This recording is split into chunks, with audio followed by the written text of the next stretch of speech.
Sircilla JNTU engineering విద్యార్థులు సమస్యల సుడిగుండంలో చిక్కుకున్నారు. JNTU engineering విద్యార్థుల శాశ్వత భవన నిర్మాణంపై రేవంత్ సర్కార్ చర్యలు తీసుకోవడం లేదు. విద్యార్థుల సమస్యలను వెంటనే పరిష్కరించాలని కూడా BRS working president KTR Congress ప్రభుత్వాన్ని డిమాండ్ చేశారు. అయితే వేములవాడ డిగ్రీ కాలేజీలో కొనసాగుతున్న తాత్కాలిక తరగతి గదులకు తాళం వేశారు. ఆ ఘటనకు సంబంధించి పత్రికల్లో వార్త రాగా కేటీఆర్ స్పందించారు. అయితే జేఎన్టీయూ వైస్ ఛాన్సలర్ కిషన్ కుమార్ రెడ్డి సాంకేతిక విద్యా కమిషనర్ కు ఫోన్ చేసి మాట్లాడారు. ఇక శాశ్వత భవనాలకు అనుమతులు ఇచ్చి పనులు ప్రారంభించాలని కూడా కేటీఆర్ కోరారు. అప్పటి వరకు అగ్రహారం డిగ్రీ కాలేజీ అధికారులకు కూడా తగిన ఆదేశాలు ఇవ్వాలన్నారు.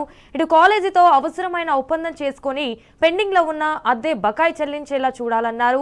కేటీఆర్ రంగంలోకి దిగడంతో టెక్నికల్ ఎడ్యుకేషన్ కమిషనర్ స్పందించారు. పెండింగ్ బకాయి చెల్లించడంతో పాటు విద్యార్థులకు ఇబ్బందులు లేకుండా చూస్తామని హామీనిచ్చారు.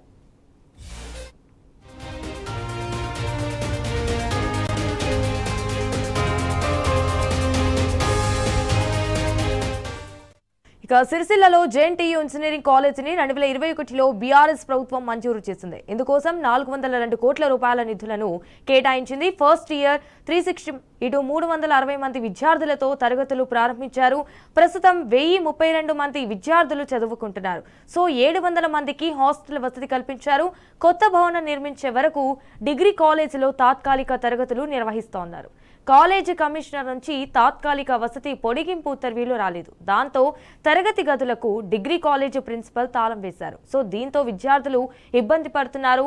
విషయం తెలుసుకున్న కేటీఆర్ వీసీ సాంకేతిక విద్యా కమిషనర్ తో మాట్లాడారు. జేఎన్టీయూ ఇంజనీరింగ్ కాలేజ్ టీచింగ్ వసతి సమస్య పరిష్కారం కోసం జేఎన్టీయూ అధికారులు జులైలో కాలేజ్ కమిషనర్ కు ప్రతిపాదనలు చేశారు.